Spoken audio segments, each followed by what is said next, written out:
let me shift here, and I just want to talk a little bit about silence.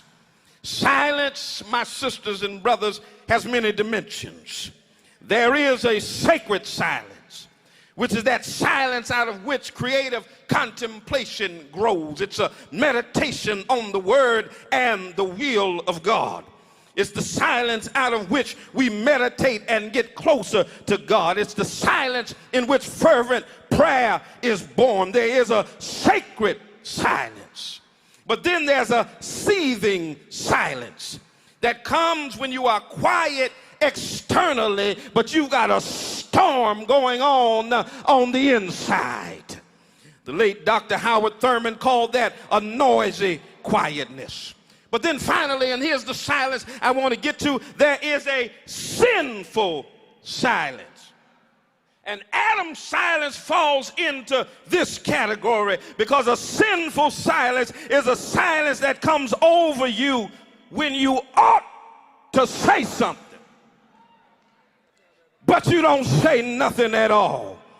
It is that silence that creeps in when you ought to speak up for God, but you sit there acting like you don't know what God said. My sisters and brothers, I fear that Adam was not only silent on that fateful day in the garden when a serpent showed up, but Adam has remained silent through the centuries.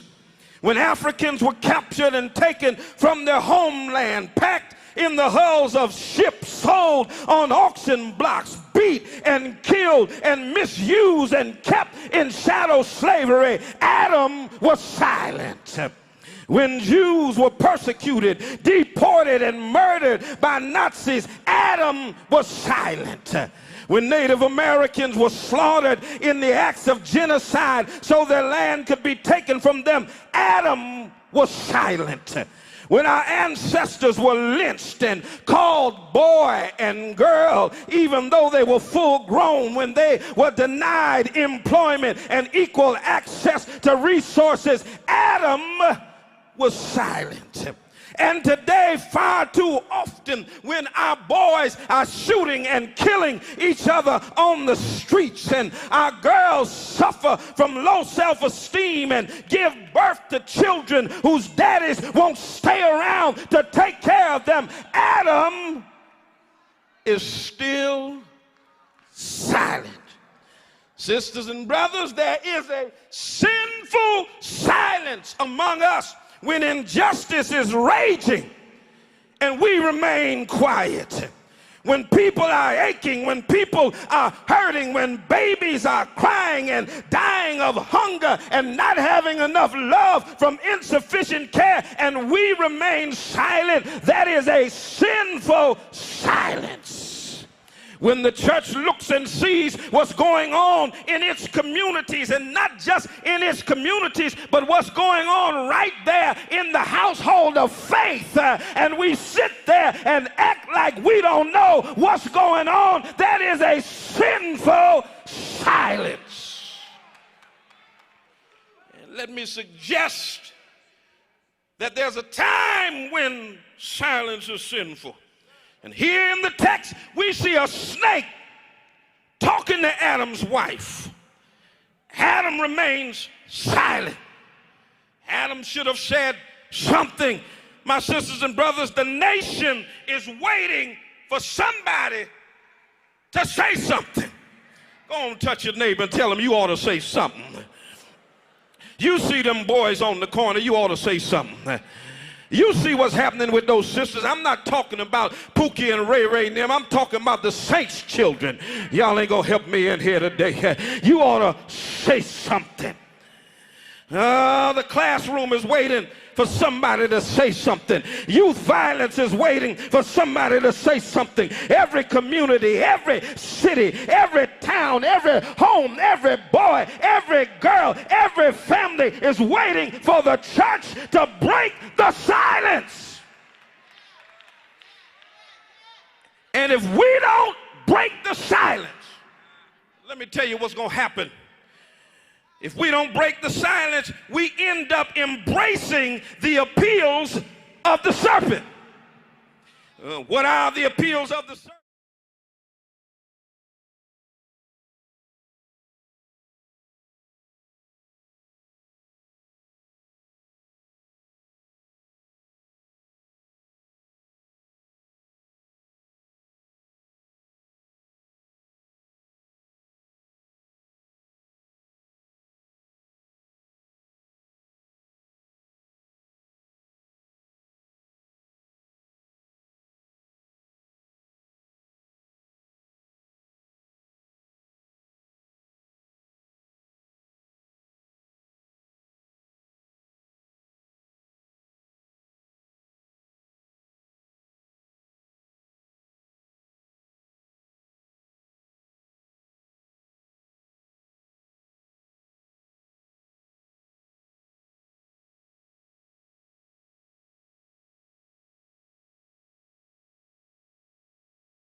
better get it after a while. Oh, bless the name of the Lord. Thank you, Jesus. You got to make up in your mind that what God has for me, it is for me. I might not have it right now. I may not get it next week.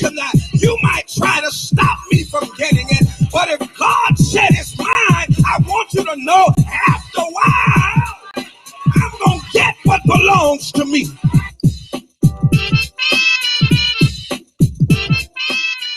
.7 WTCC. Good morning and welcome to the Spoken Word. I'm your host, Bishop Talbert Swan II. And as usual, we'll be telling it like it is for cultural idioms and nuances that shape the order, ethos, and chaos of the African American experience. Words have their own vitality. They shape their own consciousness and create their own context for interpreting social and spiritual reality. The spoken word contains the power to reshape the landscape of society. It is 3 minutes past the hour of 9 a.m. And I want to thank my friend, Mr. Kenneth Barnett, for bringing us up until the 9 o'clock hour with The Promise. You can hear The Promise every Monday morning from 6 a.m. to 9 a.m., bringing you the best in gospel music. A good way to start out your Monday morning, a great way to start out your week. Well, I'm switching over a little bit today, talking about some local politics that have nationwide implications. Here in the city that I live in, Springfield, Massachusetts, the police department was the only department in the entire yet to be United States of America that was investigated by the administration of Donald Trump. And a scathing report was released saying that it engaged in a practice of excessive force, particularly against black bodies, brown bodies. There's a problem. We've been advocating for police reform for a long, long time. And the city is now negotiating with the Department of Justice on how to mitigate these constitutional violations of the rights of black people in our city. And in the midst of this, we've got a rogue police commissioner who says systemic racism doesn't exist, implicit bias doesn't exist in her department, irrespective of the fact that you've got this DOJ report, regardless of the fact that you've got 15 officers currently being prosecuted by the Massachusetts Attorney General, all right, for brutalizing black and brown bodies, for lying on police reports, for beating black children in the schools. Regardless of all of this going on, Cheryl Clapperud, our police commissioner, has come out publicly on several occasions declaring that there is no racism. There is no systemic racism. There is no implicit bias. There is no such thing as white privilege. You know, all this stuff. That this is what she is publicly declaring. And all the while, the mayor is allowing her to say these ridiculous things, doing nothing about it. She's disrespecting black seniors, black people, all of that. Then, in an act of smoke and mirrors to try to pretend that there is some efforts at reforming the problem in our city, the mayor takes $250,000. He doesn't believe in defund the police, but that's exactly what he did. He reallocated $250,000 to create an Office of Racial Equity. Now, in my early conversations with the commissioner of the Department of Health and Human Services, we talked about a black person, particularly a black man, since they are the ones most affected by police brutality in our city. And many of the effects of it, hiring a black man for that position, they hired a Latino woman who knows nothing about this community. And the interesting thing is this: she's been in place for 10 months. Racial equity in the city. In 10 months, and I'm not tooting my own horn or anything. I'm stating reality. I'm stating facts. You want us to believe you're serious about police reform, you're serious about racial equity, when the leading figure for the last couple of decades in this city around police reform has been me. When the leading organization around civil rights advocacy for the last 103 years in this city has been the NAACP. I'm the president of the NAACP.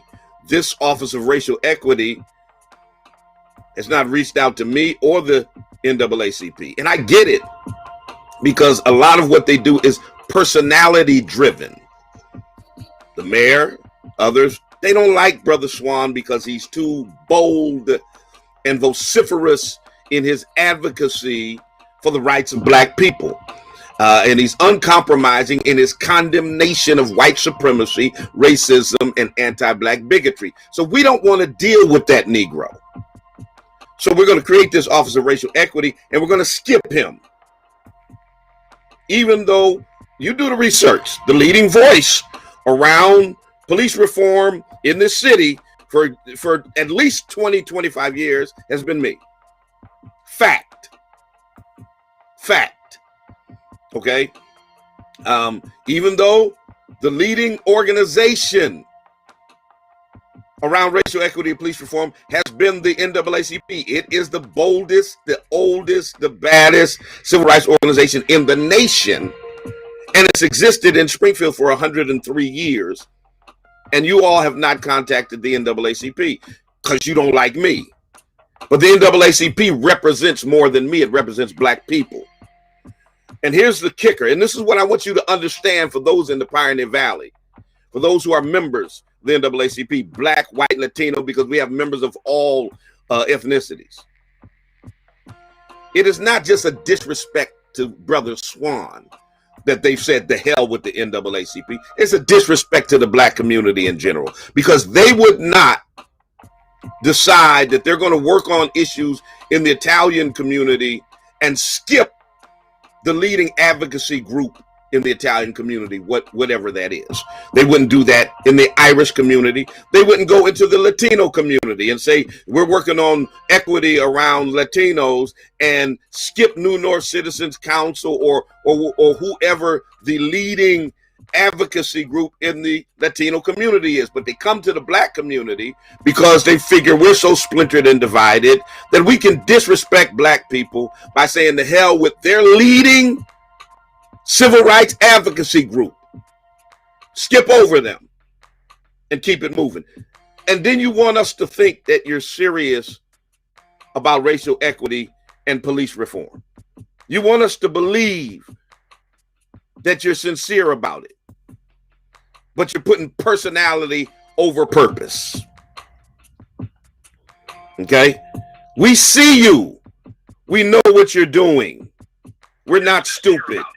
Good morning, caller. Good morning, and God bless. Bishop, it's disturbing to believe that people are feeling like they're being picked over. I don't own a newspaper or a radio station. You need to turn down your device. It's providing some feedback. Well, I do know. I apologize. Okay. I don't own a radio station or a newspaper, but I do know the trickery is from within. And I don't believe Mr. Hirsch should have got in the community's view and told them that the brown officer should not be fired. Why?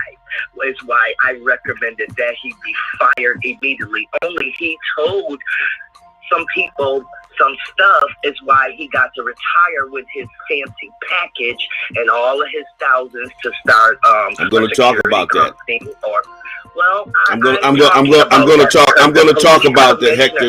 talk about the Hector Santiago case, because I recommended on behalf of the branch that he be immediately terminated. I saw the newspaper when I saw you ask for him to be more training. And no. Wait. Let's get it right. What I said, and it's on video, is that diversity training does not cure racism. That diversity training is not what the police need. What they need to do is fire the bigots and stop hiring them. Period. Diversity training has never stopped implicit bias, and I'm going to talk about that as well. Sir, it would have to start at the brown and the black officers first.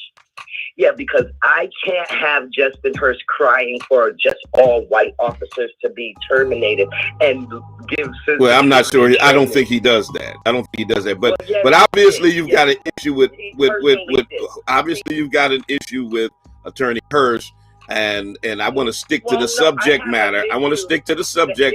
We can't both talk at the same time. Sorry, can't both talk. We can sing together. We can't talk at the same time. This is not the vent about Justin Hurst's show. Okay, so we can talk about the issue, but we're not just gonna. This ain't the bash Justin Hurst show. 413-337-1867. I work with Attorney Hurst. I understand where his heart is on this matter. I think it's in the right place. And I can completely understand his viewpoint of why he doesn't think the social media policy should be an automatic termination for anyone who violates without getting another opportunity, or that going straight to termination is a bit much. And you have to agree with that to a certain extent, because that's not how it happens in corporate America. But because that's the way it was applied in previous instances, and I'll talk about that, I said you cannot ignore it in this instance with Hector Santiago. If you're going to fire Officer Fuentes because she allegedly violated the social media policy by posting something that supported Black Lives Matter, and if you fired Daryl Moss by posting something that criticized Donald Trump for defending murderer Kyle Rittenhouse, then how do you not fire Hector Santiago for making mockery of a Black man who was murdered by police? If you're going to be consistent with the mayor's stated zero tolerance policy around those who violate the social media policy, then the only choice they had to be consistent would have been to fire Officer Santiago. But they got slick, and they do what they always do. They protect crooked cops. And I don't care that he was on the force 33 years. See, here's the thing. People think talking about somebody's longevity in a position automatically means they were good in that position. That ain't true. Just because somebody was a cop a long time doesn't mean they weren't a bad cop. Okay? You can have cops who stay on the force a long time, cracking people upside the head and never being accountable. Good morning, caller. Good morning, Bishop. It is great that you are back from vacation, safe and sound. Glad to have you back. Yes, sir. And I just wanted to say briefly, everything you said is actual fact. You have been on the forefront of the movement, and this is personalities over principle. But I wanted to say one thing, in particular to the Latino community, the Latina X community, the Latina African community that's in the city of Springfield, good brother Orlando Ramos, and all of those brothers. There has been a deafening silence of the Latino community when it comes to the police officer and that posting he posted. We have not heard any condemnation from the Latino community. We haven't heard any condemnation from Citizens Council.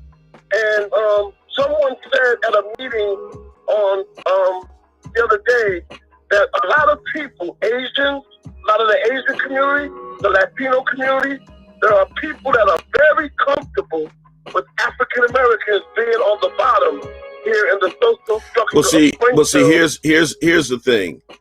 I warn people of this all the time, because whenever they talk about this black-brown coalition, black and brown people, black and brown, black and brown, black and brown, I pay attention to other communities and their advocacy, and I pay attention to the fact that rarely do I see those communities. While black people are always talking about black and brown, black and brown, black and brown, those other brown communities don't ever talk about brown and black.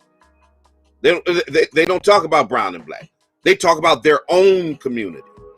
And there's a lot of anti-black bigotry that exists in other brown communities. That's reality. Yeah. I mean, if we keep it a buck, you know, when the whole thing started with stop Asian hate, stop Asian hate. And I believe that white supremacist hate needs to be stopped, no matter what non-white folks it's targeted toward. But let's be for real. There's a lot of anti-black sentiment in the Asian community. A lot of it. When people were asking me, well, what's up with the black community not standing in solidarity with the Cubans in Miami? I said, well, where the heck were the Miami Cubans when we were out on the streets all year long after the George Floyd incident? You know where they were? Yep. Because 60% of them voted for Donald Trump. They were at Trump rallies and Back the Blue rallies against Black Lives Matter. That's where Miami Cubans were. And see, and what I'm tired of is people always thinking that black people are the mules of everybody else's movement, that we're supposed to jump in solidarity for every other non-white community struggle while they sit silently on the sideline when it comes to our community. And most of the time, after we shake the apples off the tree, they're standing at the bottom with the baskets picking them up. Now let's keep it a buck. We were the ones who were advocating for police reform for years. We were the ones who were making noise last summer and pushing Mayor Sarno to re-suspend those 5 officers that Cheryl Clapper reinstated. We were the ones pushing for him to make the simple statement that racism was a public health crisis. We were the ones who pushed to defund the police for this Office of Racial Equity. And then when it happened, they hired a Latino to run it. I mean, we see what's happening here. And I've been frank. I've been open. I've talked to Orlando Ramos. I've talked to Adam Gomez. I've talked to our Latino brothers and sisters about what I feel about a lot of this anti-black sentiment in the Latino community. When we talk about Sister Perez on the school committee, who filed the legislation to allow the police to have access to the camera footage after a Latino officer got convicted of beating a black kid. That hasn't got beyond us, and I have a problem with the fact that my Latino brothers and sisters and leaders in their community are deafeningly silent when it comes to that anti-black bigotry. When the officer was caught on camera beating the black kid at Commerce, you didn't hear a unified outcry in the Latino community condemning that Latino officer for his anti-blackness. And he's been convicted, and they haven't said anything. We haven't heard a unified cry from the Latino community condemning Maria Perez for filing that legislation to give police access to cameras. We haven't seen them condemn her. Matter of fact, they rallied around her, pushed Gumersindo Gomez out of the race to clear the path for her to get onto the city council unopposed. Okay, that's what they did. And every vote she's ever taken on the school committee has been a vote to rubber stamp the other 3 white people on the committee against black people. So we're keenly in tune to what's happening in these other brown communities when they're not standing with black people. And that's very important. I want to say one other thing. It's time for us to hear from Mayor Sarno. He has to tell us, does he believe systematic racism exists in the Springfield Police Department? And the challenge I have for black legislative leaders, Latino legislative leaders, is somebody to ask him, does he validate what Cheryl Clapper said?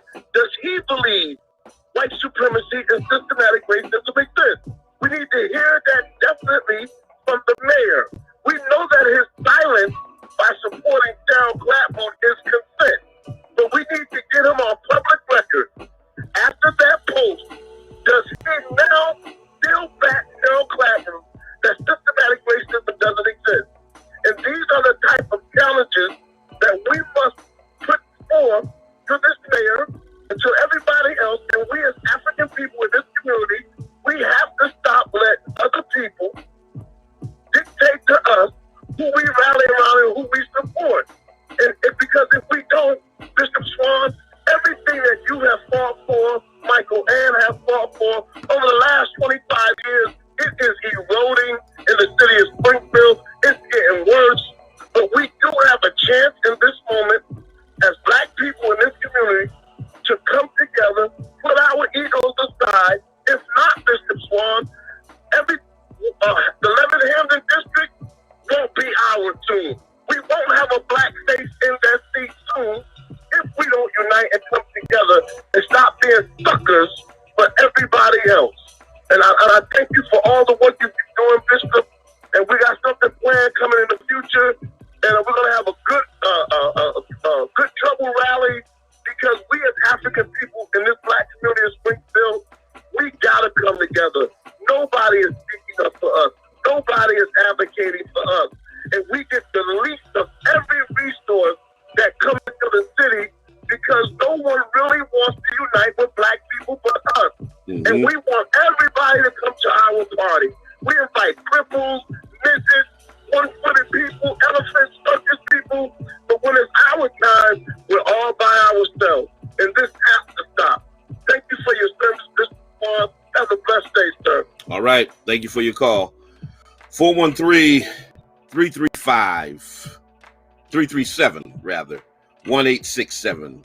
413-337-1867 is the number here to chime in on the conversation. Talking local,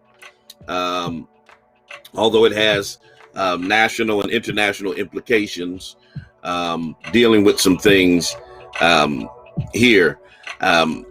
So for those who don't know the backdrop, who are in our non-local audience, Hector Santiago, a Latino police officer here in the city of Springfield, made a racist Facebook post mocking George Floyd. They erected a statue of George Floyd in New Jersey, and he posted a doctored picture of it. It's George Floyd sitting on a bench He posted a doctored picture of it with putting a gun in the hand of the statue of George Floyd and putting a statue of a pregnant lady in front of it. And he said that if you're going to make a statue, make it accurate. Now, the mayor has stated that he has a zero tolerance policy for those who violate their social media policy. Last year, a Latino officer made an Instagram post, reposted someone else's post. Okay, wasn't even her own, reposted someone else's post that was supportive of Black Lives Matter and critical of police. They fired her lickety split. No questions asked. Bye, sayonara, see you later. You violated the social media policy. You got to go. Okay.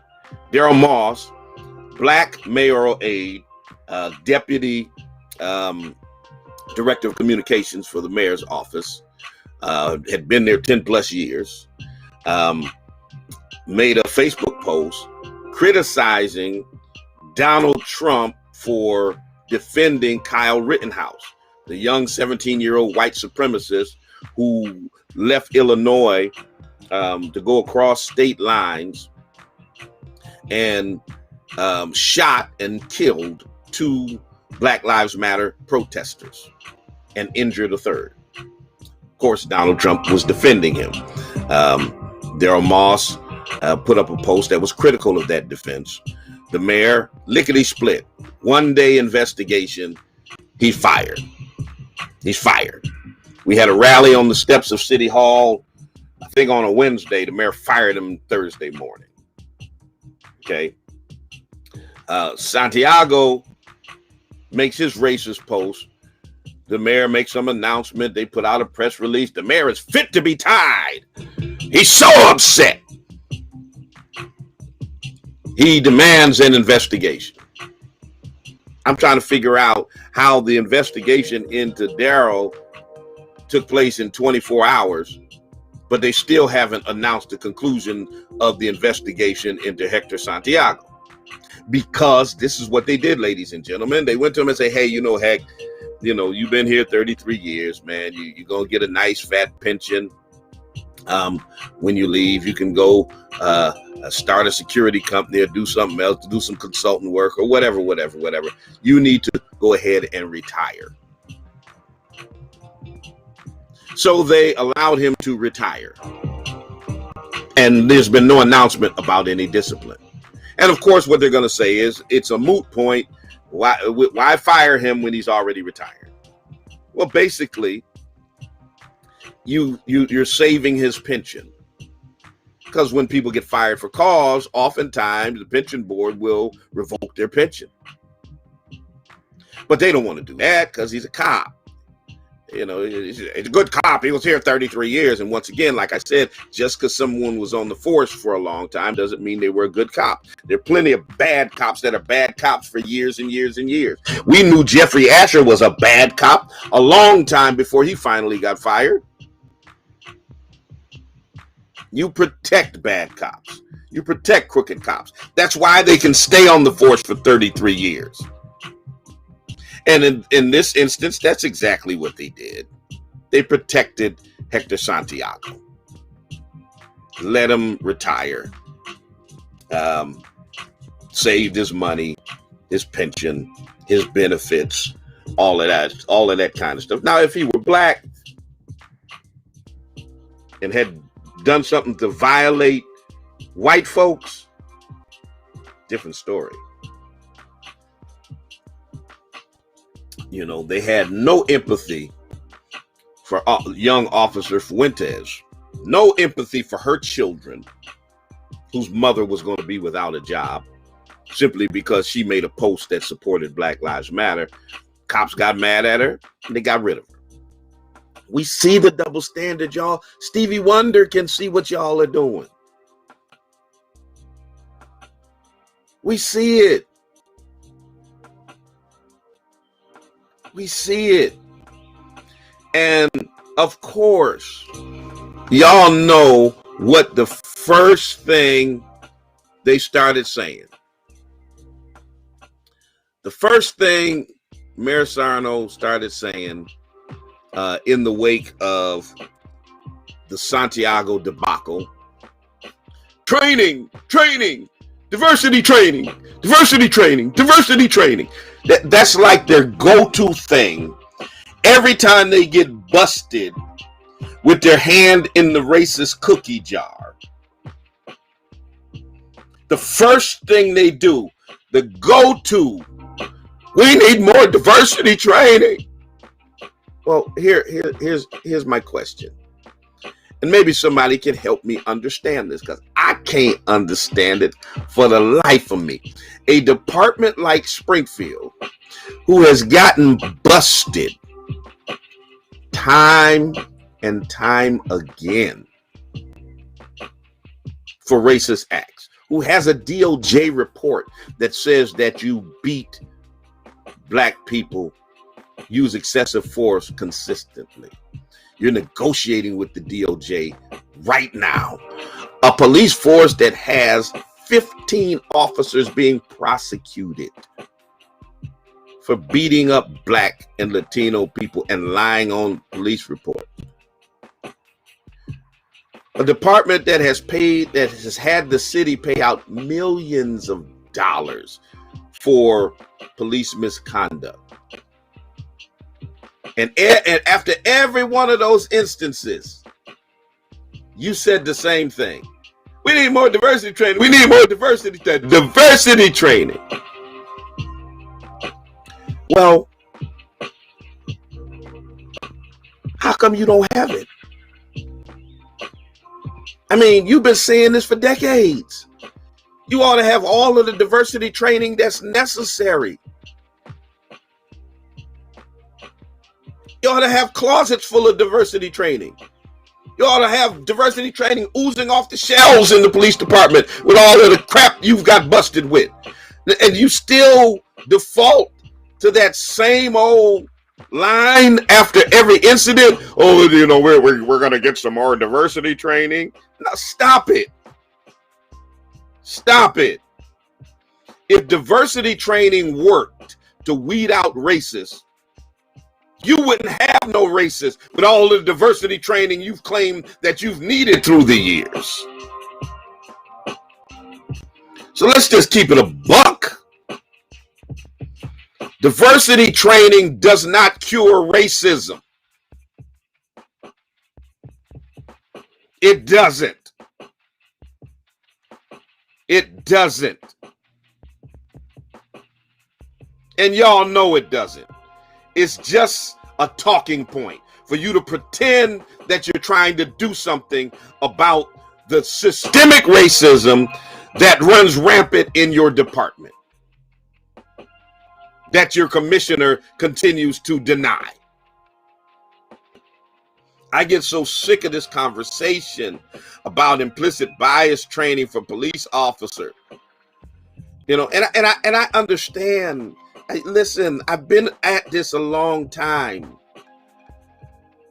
I understand the goal. The goal of implicit bias training is in essence to get people to confront their underlying prejudices and change the way that they do their jobs. That's the purpose in corporate America. That's the purpose in police departments across the nation. And so, the thinking is, if police officers were out on patrol, they spotted someone who they thought was acting suspiciously, that training would somehow kick in and give them the introspective capability to re-examine their perceptions and their reactions. That's the hope of implicit bias training, diversity training, all of that. That's the hope. The problem is the evidence says it does not work.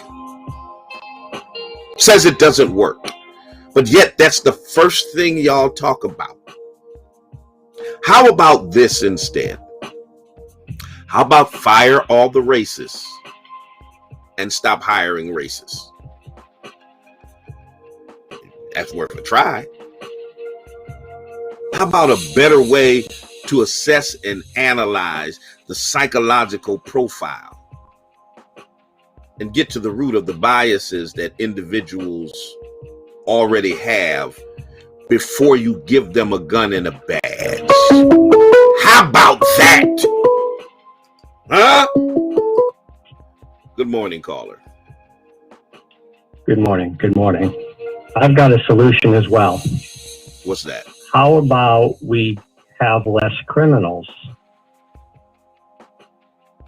That was a stupid comment. No, it wasn't. Yeah, it was. It really was. The police are not the problem. The criminals are the problem. Okay. Have less crime, and you'll have less incidents with police. It's really not difficult. Are you done? Because we don't want to have that conversation. You really don't. No, of course you don't. No, you don't. Of course you don't. You don't want to have that conversation. You don't want to. Yeah, you better hang up, punk. You don't want to have that conversation because it's not about black communities having more crime. It's about black communities being over-policed. It's about black communities being racially profiled. Case in point, the evidence proves it and bears it out. The whole opioid crisis bears it out. White communities use drugs at a higher rate than black communities, Latino communities, Asian communities. Yet, the arrests of white folks is far less than the arrests of black folk, Latino folks, because they racially profile non-white people. Just because white folks aren't being arrested at the same rate doesn't mean they're not committing the crime. I mean, that's real simple stuff, dude. Real simple stuff. That's why y'all got an opioid crisis now, because the white folks out here, snorting heroin left and right, popping pills and all that stuff. And then when y'all kids start dying of it, it was a public health crisis. But as long as black folk were strung out, it was a law enforcement issue. It was a zero tolerance issue. It was you criminalized the addicts when they were black. You had empathy for the addicts and refused to arrest them when they're white. Have less crime. That has nothing to do with bigots in the police department. That has nothing to do with systemic racism or implicit bias or explicit bias among racist white cops and racist white people like you who support them and who call my show with ignorant statements like have less crime, have less bigotry. How about that? How about that? If you have less crime, white officers won't have to kneel on your necks for 9 minutes and 29 seconds and murder you. If you have less crime, white cops won't have to put you in chokeholds and kill you for being suspected of selling loose cigarettes. That's how ignorant you sound. 413-337-1867. Welcome back. It's been a long time since you called me with your ignorance. 413-337-1867.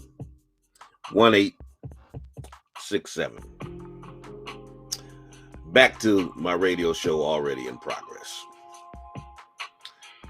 Here's the fact, ladies and gentlemen.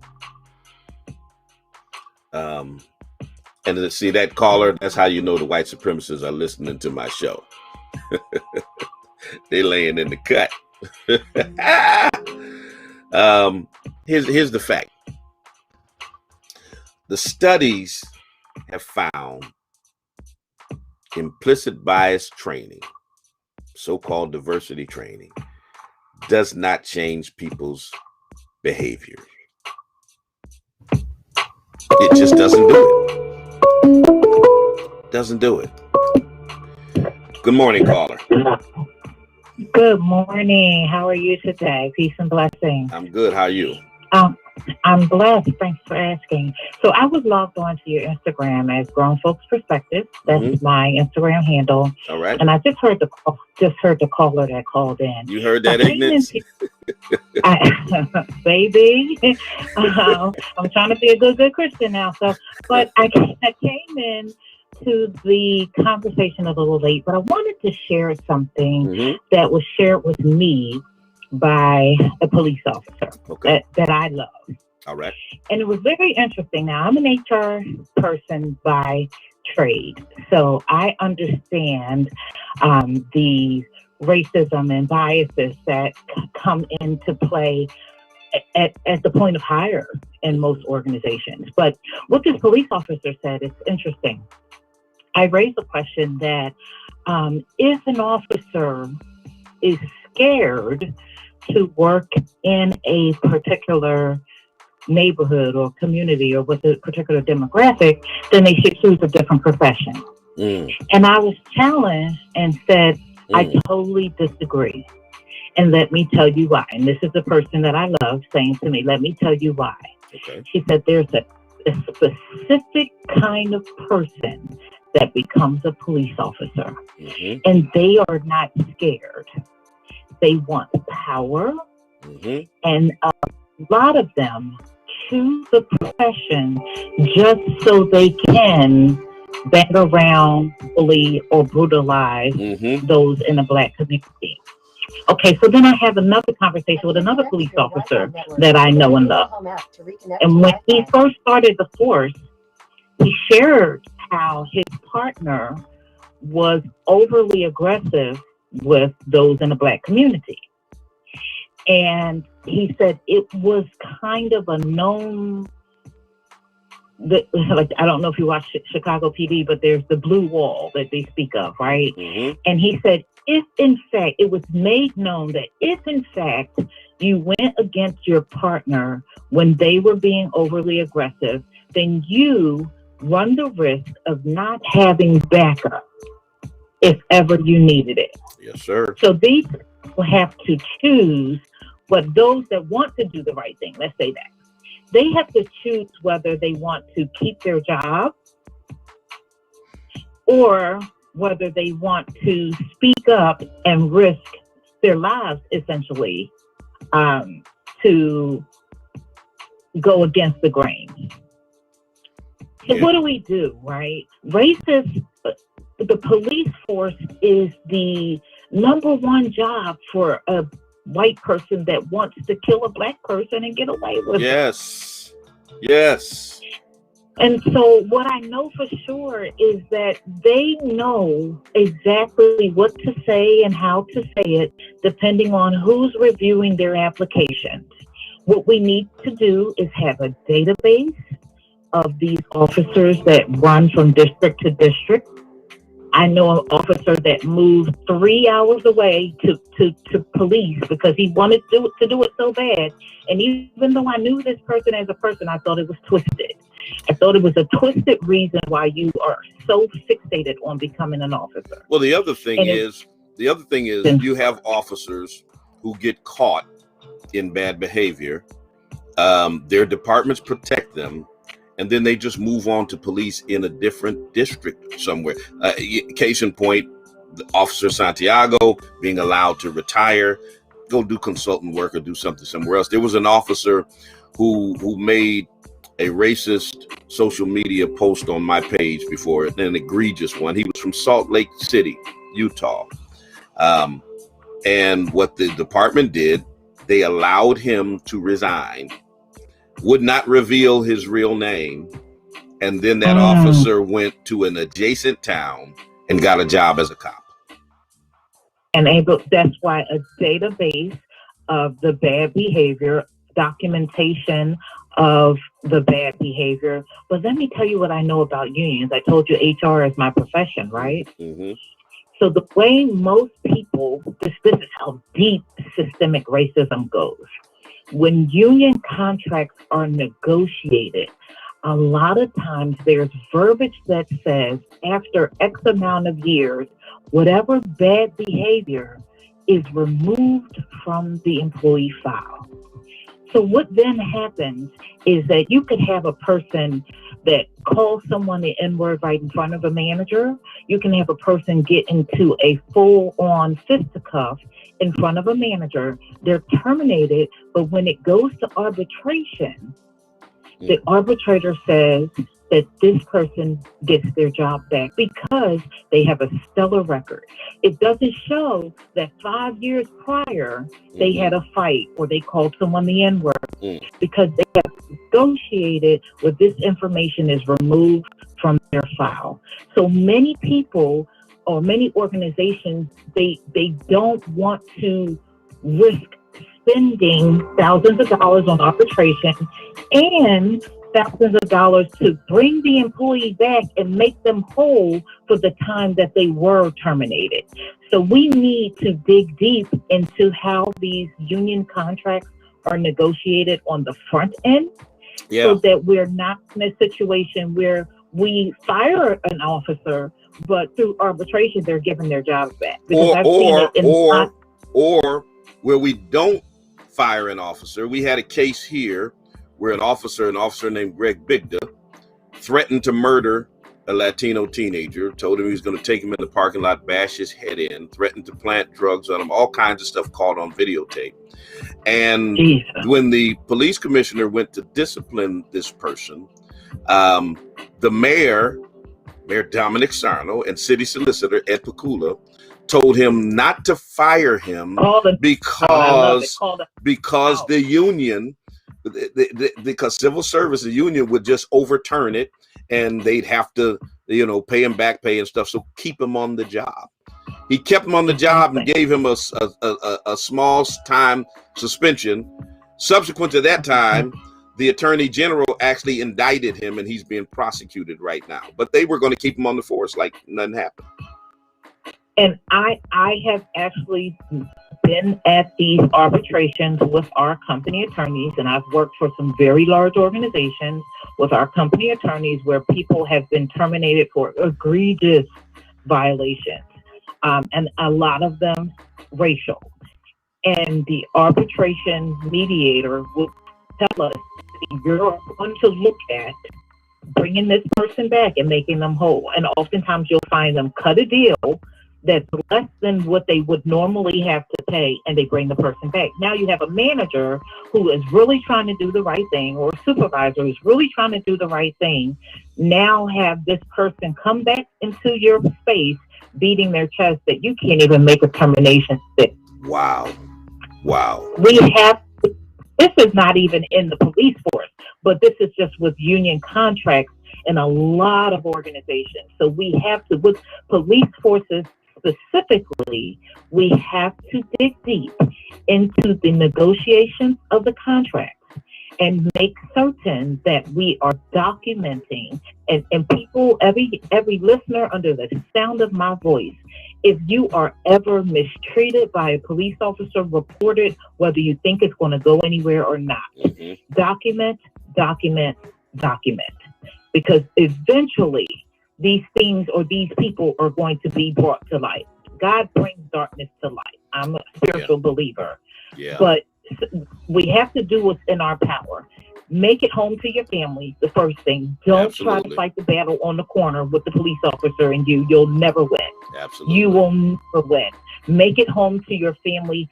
Fight it the best way you can on the outside of the court system. There's the injustice system, and that's our sad reality. That's what we have to teach our children when they leave our homes and they're driving on their own. But when it comes down to it, there is more that can be done. The setting of the contracts, the negotiation, and the language of the contracts that are negotiated with the FOE, and creating a database so these criminals on the police force don't get to move around to other districts and other police organizations throughout the country do the same behavior, and God forbid take someone's life. Yeah. But I thank you for bringing this topic on. I thank you for, I caught the number and I had to log off of Instagram to call, but it was worth it because I think our viewers need to understand what goes on behind the scenes, and I have done implicit bias and diversity training for years. When a person is not raised by or doesn't have involvement with Black people, for example, I'm going to try to zip it up. I don't want to take too much of your time, but if a white person has never had involvement with a Black person and their only understanding of how Black people maneuver is what they see on television propaganda, then there is a bias that they're coming to the table with, whether they like it or not. They may not have intended to come to the table with that bias. They may not have been raised in a household where they were taught that they're better than or whatever. But when that is their only interaction with a Black person, is how they view them on television, that is where it starts. Yeah. So the propaganda that's pushed out, white families, those that are saying that you're on the side of right, start teaching your children about propaganda. Start teaching your children to get to know a Black person before you judge them. Start teaching your children that all Black people aren't the same. Start teaching your children that none of us are the same. There's bad in every community, every ethnicity, and every profession. Blacks are not the only ones committing crimes. Let me ask you this before you get off. Let me ask you this. I've got about 7 minutes left in the actual radio show. I'm going to go on a little bit after. But does a few hours of implicit bias training trump all of the hours of training that police get to basically police the community, and all of the training and understanding that they got as they were socialized coming up? Can it even be effective in terms of changing the behavior? Because everything that I've read so far has basically said,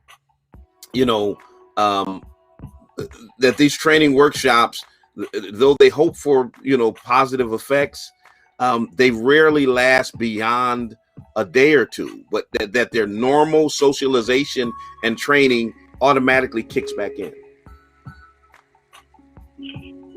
Well, I don't work for source and never have. What I will say is the goal is to give a different perspective.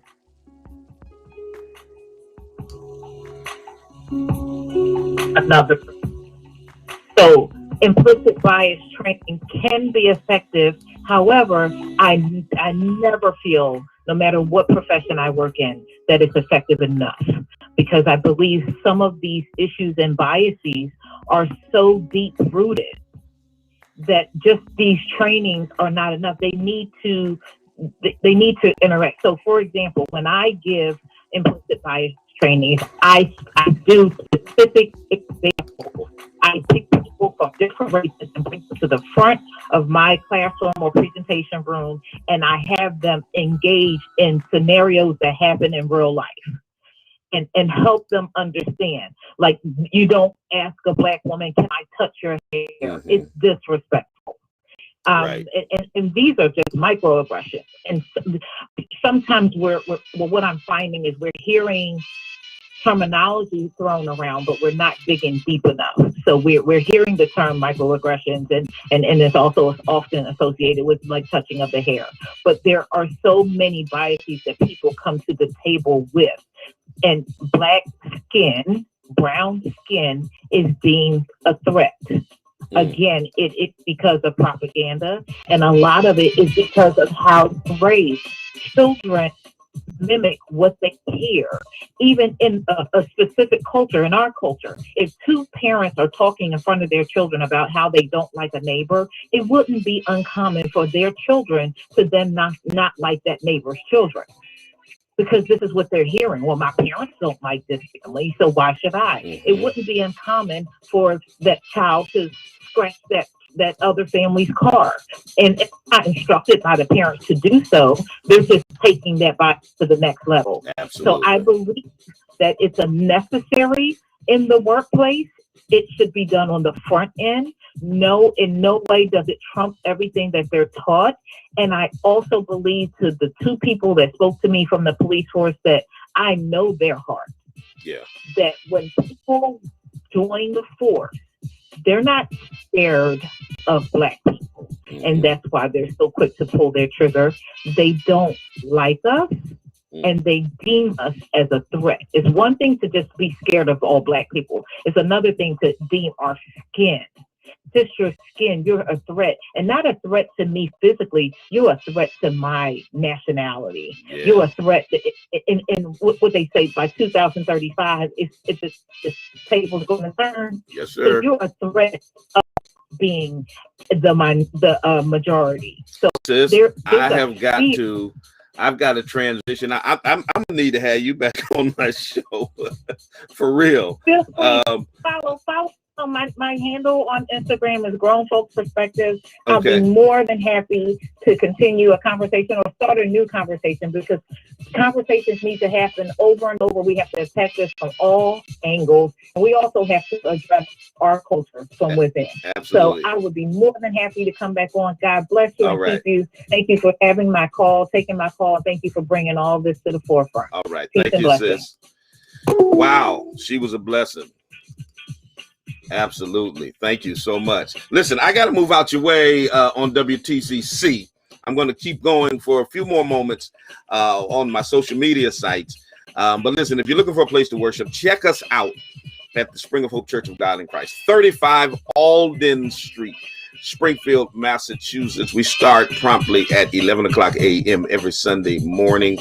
Our Wednesday virtual worship is at 7:30 p.m. Come and be a part of the worship experience. All right. I'm going to get out your way. So for those.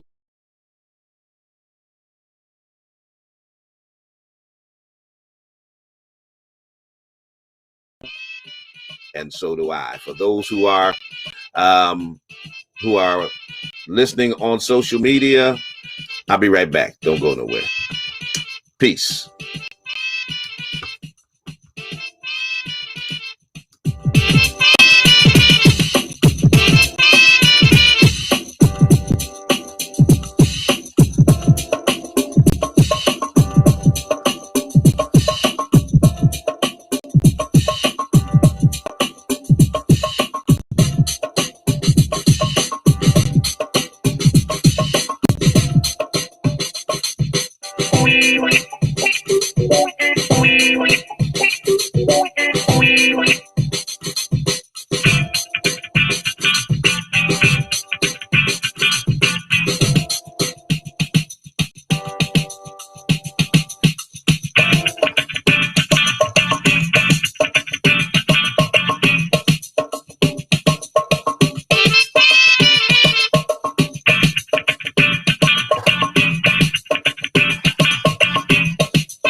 back for the after party.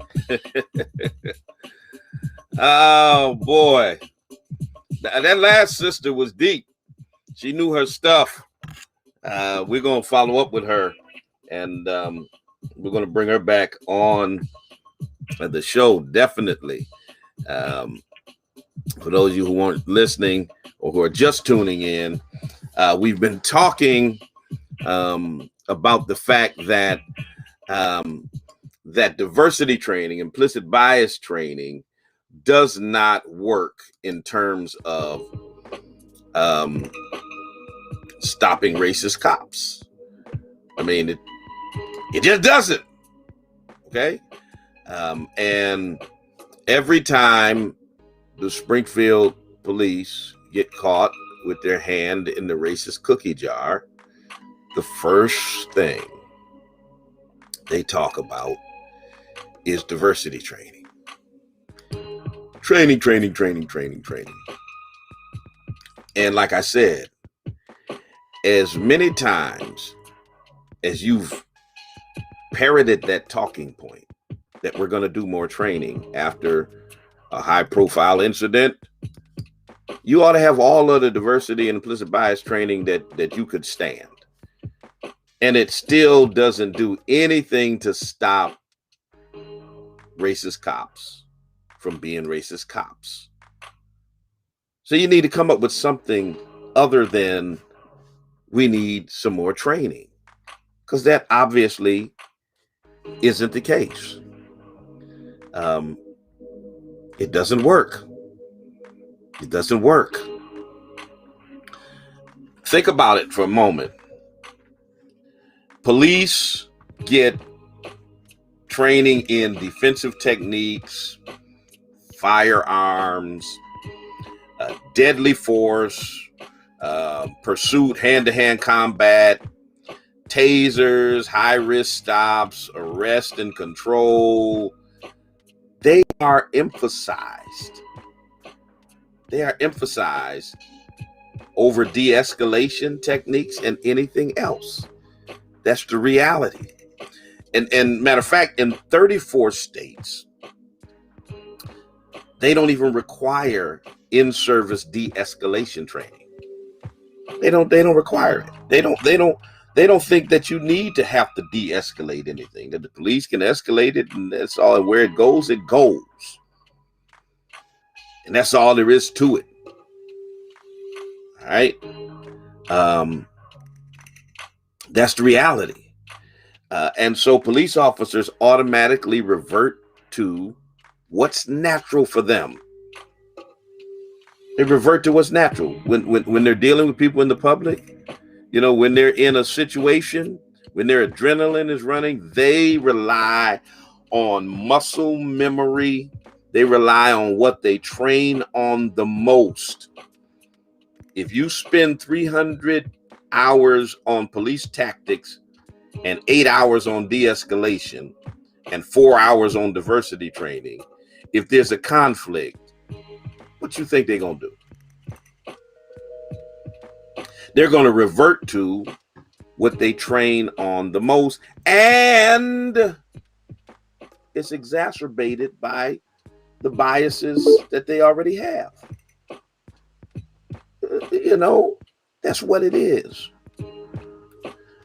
And let me go back to this whole racial equity thing in the city of Springfield.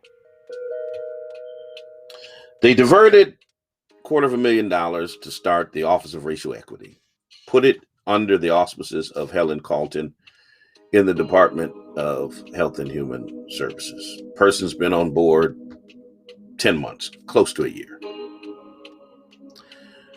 We haven't had one conversation with the individual. And I know people have said, well, they've been busy on COVID work. They've been busy doing this and that and third. Here's the thing. Here's the thing. And I'm gonna say it because you all know me. I'm gonna say it because I'm bold enough to. There's no way you can convince me that someone assigned to an Office of Racial Equity for the city and it's looking at the issues that affect the Black community, non-white communities. And if they do a run of the landscape in terms of what individuals and organizations have been at the forefront of fighting for racial equity, of fighting for police reform, ward representation, fair and equitable distribution of resources, you name it, whatever the issue is that affects Black people and non-white folks. And if you look at the individuals and the organizations that have been at the forefront, there's no way you go 10 months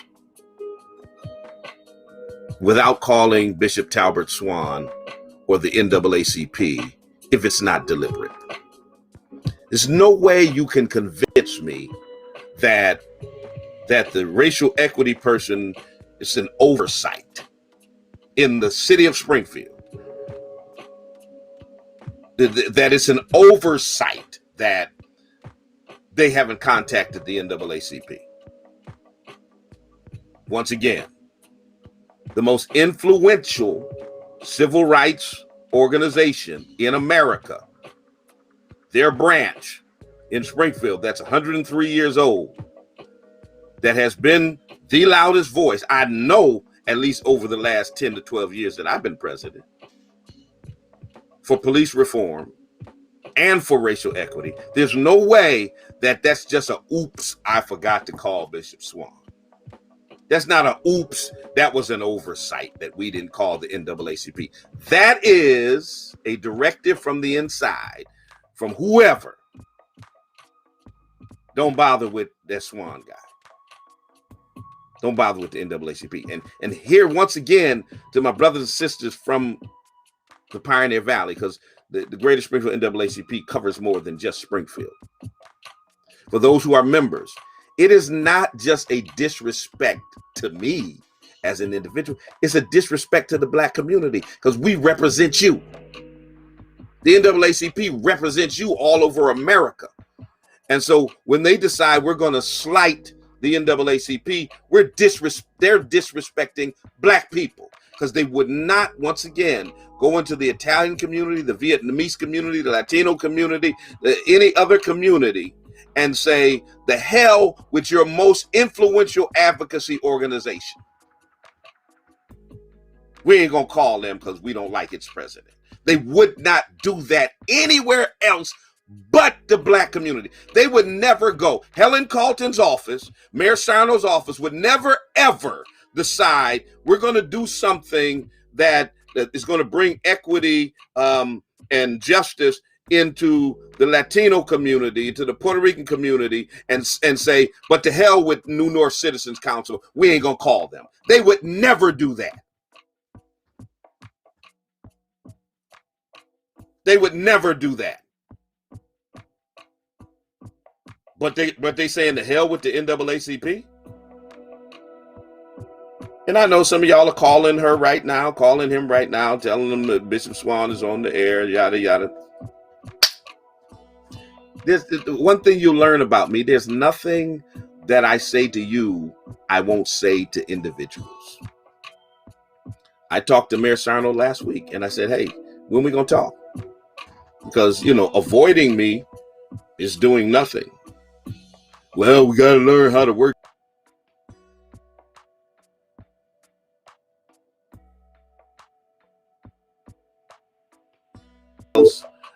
Trying to, sit down and talk to, various people who have nothing to do, have never advocated on behalf of the issues, just to avoid me. But I'm not going anywhere. See, that's the thing you need to understand. I ain't going nowhere. I'm going to be here. As long as I got breath in my body, I'm going to be here. Let me bring the First Lady on because I can rant about this all day. 413-337-1867. I don't know what's going on. I just blipped out some kind of way. But I'm back with you. What's happening? Nothing. Hold on. Let me, I got to redo my settings here because I know the last time. Yeah. All right. Hopefully How come you're big and I'm little? I don't know. Maybe it's my camera. No, it's my setting. Oh, it's your settings. Yeah. You brought me on. Okay. Now your head is big. That didn't sound right. You ought to know. We're gonna leave that alone. Good morning, everybody. Hey, babe, you on a roll this morning. I really don't want to interrupt. Yeah, well, I mean, you and I have already talked about it, but because I know there's some good-hearted people that I highly respect, who have been saying, well, Bishop, maybe it was an oversight, or maybe this or that or this, and I get it, because listen, we all love Helen Carlton, and I love her a lot. But she works for the mayor. She works for the mayor, and I'm, at the end of the day, what Dom says is what's gonna happen. And I'm smart. I'm smart enough to know that you do not make a round of calls to grassroots organizations and individuals in the community to talk about racial equity, and it's an oversight that you haven't contacted the NAACP. That's not an oversight. That's deliberate. There's no way in the world that that's an oversight. Well, let me put it this way. Even if, let's just pretend for a second that it was an oversight. The word is out now that maybe it was an oversight. So what are you going to do now? I ain't gonna do nothing. I'm going to keep on doing. What are they going to do now? Oh, okay.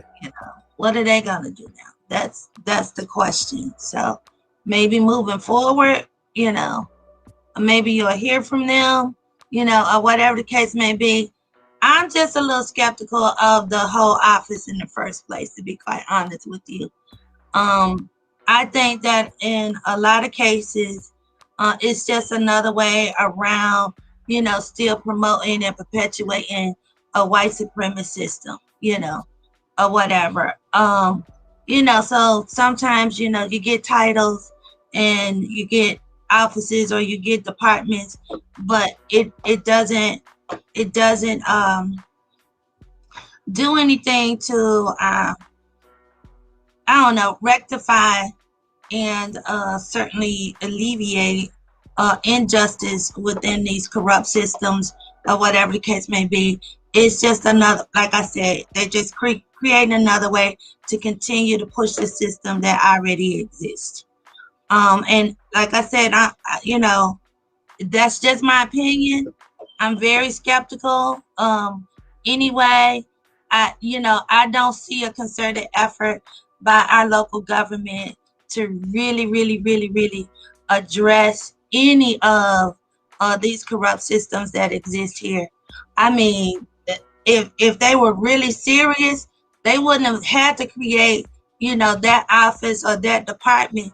They could have started by firing Clapperud, by signing the consent decree, for the police department. If they were really serious about really doing some work to rectify the injustices that's taking place in our community. I mean, he's skipped over many opportunities to say that he's serious. I'm talking about the mayor and his administration, to say that they are serious about fire, like you said, firing Clapperud, sending her into retirement. Yeah. That's step one. I'm serious about this. Right. Number two, hiring a black person for that office of racial equity would have said something. Number three, putting your little feelings aside, your little fifis that got hurt, and saying, listen, I need to talk with Bishop Swan and the NAACP and Tara and the Pioneer Valley Project and all the people who have been critical of me, because I'm the mayor of the entire city, not just the mayor of the people I like and who talk nice about me. That if you're serious about reform in the city, it can't be, we're going to sit at the table only with the people that the mayor likes. Right. You can't be serious about, how are you serious about racial equity and the leading organization around racial equity you're going to exclude because the mayor doesn't like its president? That tells me you're not serious about this. Well, like I said, I was skeptical in the beginning, and I don't know this young lady or anything, so I'm gonna reserve my judgment on that.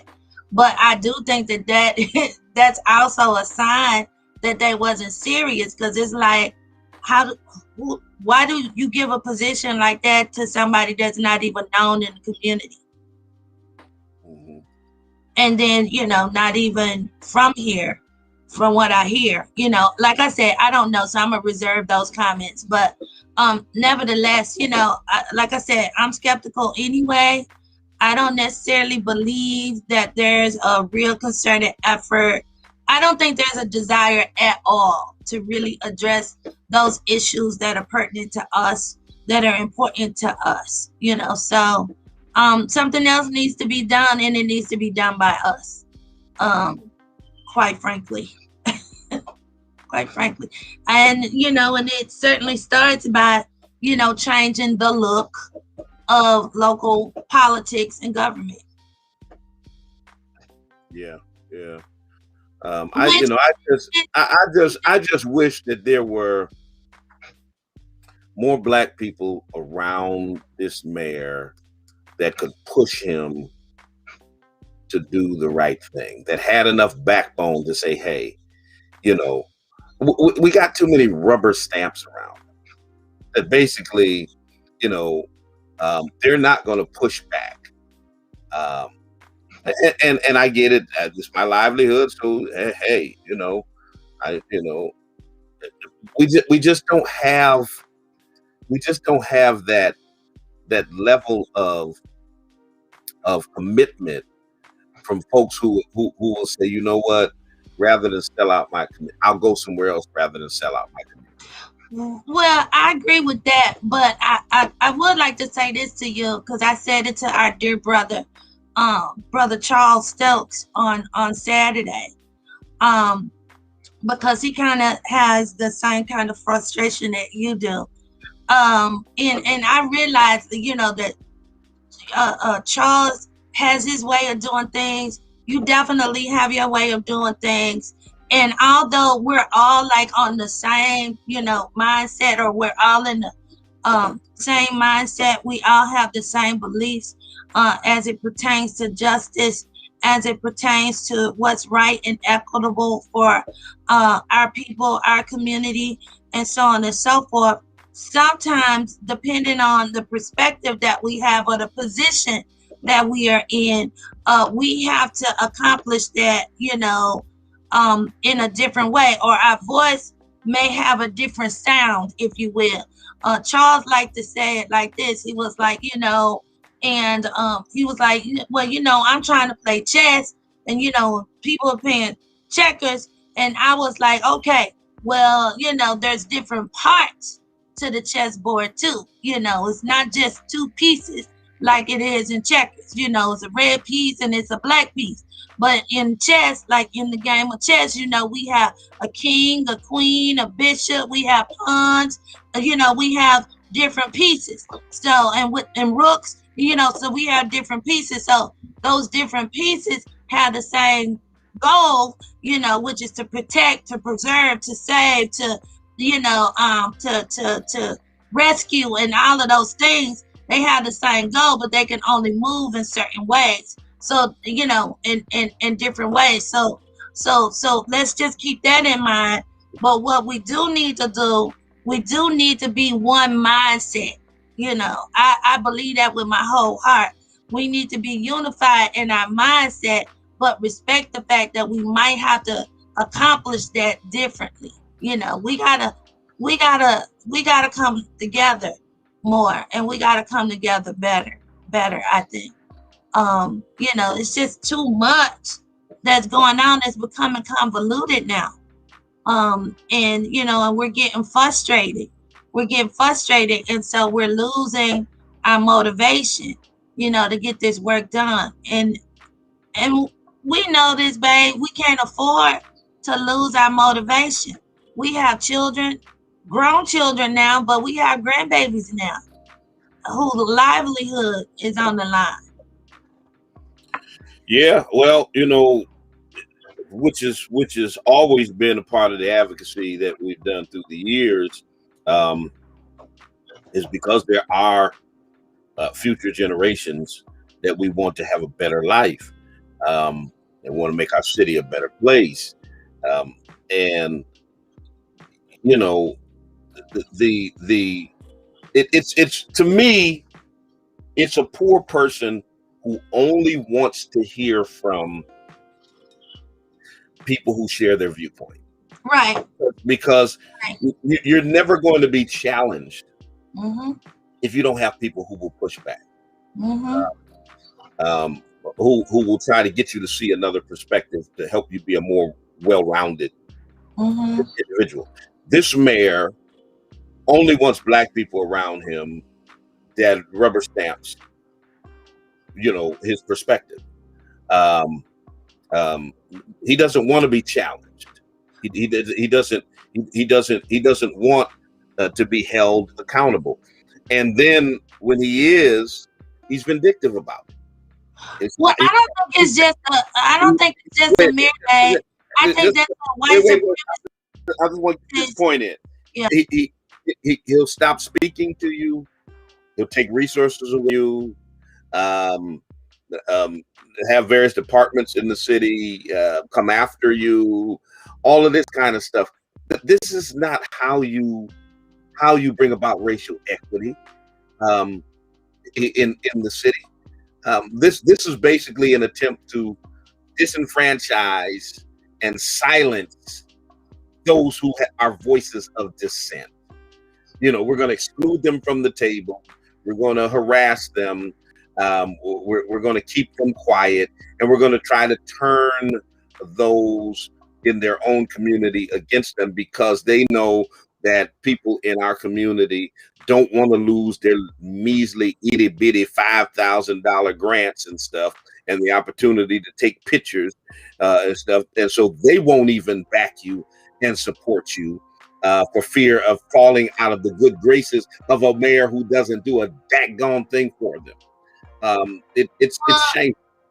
Well, that actually came out of the slave mentality that was certainly, pressed and instilled in us who are descendants of slaves. So, I mean, that's no different than massa and being in the house, as opposed to, being in the field, or, these little favors that, some of the slaves did not want to lose. And they felt like, it was for the betterment of them and not for the greater good of the community. So basically what you're saying is it's too many of us within the Black community that is, willing to sell out the community, for their individual, gain. And there's not enough of us willing to make the sacrifice for the greater good of the community. That's what I hear you saying. And of course, that's also what a lot of us feel. But I also don't think that that's the bigger problem. I think the bigger problem is it's too many of us that are ignorant to that device of infiltration, being used certainly against us. And we do think if we get the big job and we work for the mayor, or or we get the grant like you mentioned, or whatever, and we don't want that disrupted. And by the way, and this was brought up on Saturday in the discussion. By the way, it's so much racism even within the way that the community is funded, and that was even brought up in the discussion in the listening session with the candidate for lieutenant governor. And so we talked about how, monies come from the state or come from the city or come from wherever, wherever the sources are. And by the time it gets back to us, when it's been identified to get back to the Black community, or whatever the case may be, somehow, we always get the crumbs. So, there was a visual made, and I used the visual based on some numbers that you gave me actually some time ago, where these white organizations or whatever are able to access millions and millions on top of millions of dollars every year, to fund their organizations and to meet their needs in their communities and so on and so forth. And the Latino community, they don't get a lot, but they get excessively more than the Black community does. So if it's like 250 million for white communities, it's like maybe 12 million for the Hispanic community, and then it's like $12 for the Black community. So what does that say? What does that say? And then those $12, are broken up in 35 ways. And then the Black community, is like, well, I'm good with my pennies. I'm good with my pennies. So, I ain't gonna say nothing. I'm not gonna say nothing about the overall racist way that, I even got my pennies. Yeah, it's unfortunate. It's unfortunate, but we're gonna keep challenging them on it. The thing is this: you all can play games all you want. We got God on our side. At the end of the day, it was we who pushed for the Department of Justice to come here in the first place. So the whole DOJ investigation and findings and negotiations now is a result of our advocacy. So you're not gonna be able to silence us, brush us to the side, play these little games with us. I've outlived administrations. They played these games with the Markle administration, played these games with the Albano administration, played these games with the Ryan administration. Dominic's not going to be mayor forever. There'll be a new administration, and we'll still be here fighting for justice for our community. So for those who think that they can marginalize us, disenfranchise us, and here's the funny thing, babe, is this: it's hilarious to me because I'm not just a Springfield activist. I talk to people about social justice on a much wider scale. And this isn't beating chest or anything like that, but on a consistent basis, I'm dealing with other clergy groups and in other perspectives, dealing with folks from the White House to governor's mansions, as social justice director for national organizations like my denomination, like my fraternity, like African American Clergy Alliance, and so I'm dealing with the national NAACP. I just spoke to them last Sunday in their national convention. I'm dealing with the National Action Network. They gave me an award several years ago. So we're dealing on a scale much larger than Springfield.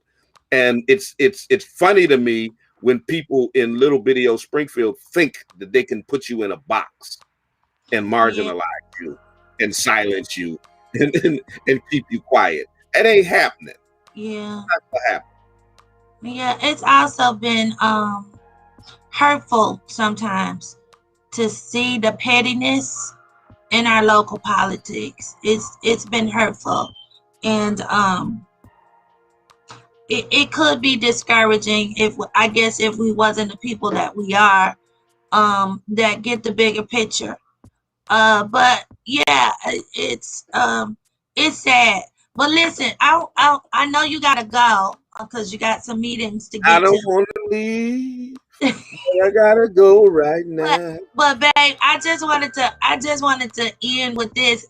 This is the reason why I actually came out. Well, to see your handsome face. But the other reason why I came onto the show today is, first of all, I hadn't been on in a while, and I have been getting a couple of messages. So, so to those of you who were asking about me, hey, keep praying for First Lady, keep praying for me. But the other thing that I wanted to say, and keeping it right here at home, local politics, this is a very, very, very important. I want to get your response to this, babe.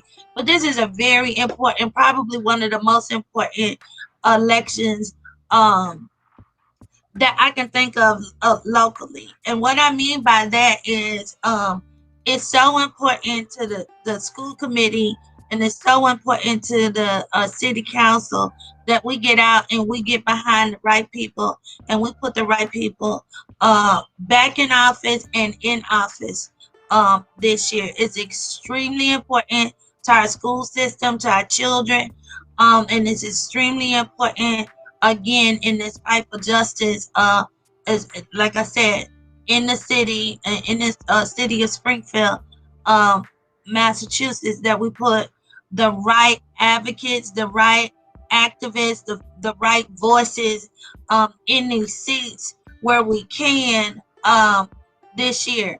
I've even said, and I do believe, that this election for me is more pertinent and more important to me, my children, my grandchildren, that live here in Springfield, Massachusetts, that live here in the western part of the state, than say Biden and Harris was last year. That election was what it was, and it served its purpose, or whatever the case may be. But this is local. This is local. This is our city. This is our school district. And then there's some, certainly some other things that are on the ticket as well. So our governor, our lieutenant governor, all of those things are really, really, really important, with us lining our agenda up and lining or trying to put the right people in positions of power. All right. And at some point, we're going to bring on some of these candidates to have a discussion with us around some of our local, all politics are local. Yeah, we're doing some things too. Wynn is doing some things too around that. So absolutely. So we need to be focused in on those local politics that affect those quality of life issues that we face on a day-to-day basis. Listen, I normally try to go to 11, but I've got some important meetings today, so I've got to kind of chime out early today to my social media audience. I appreciate y'all so much for rocking with us. Check us out on Sundays at 11 o'clock a.m. I had some people ask me how come I stopped doing my Thursday night live stream. I'm thinking about maybe revitalizing that. We'll see what happens. Time. Just don't have a lot of it, unfortunately. So I gotta go. I gotta move out your way. And let me get my get out of here music going. Zeta out. Iota. Zeta out. Iota's in the house. Zeta Beta Alpha Zeta Zeta. Beta Alpha Zeta Zeta. Late. Ow. Deuces. All right, y'all. I'm out of here. Until the next time. All right, Brownie, go. You talk to me. Always remember, God loves you. So do I. Peace.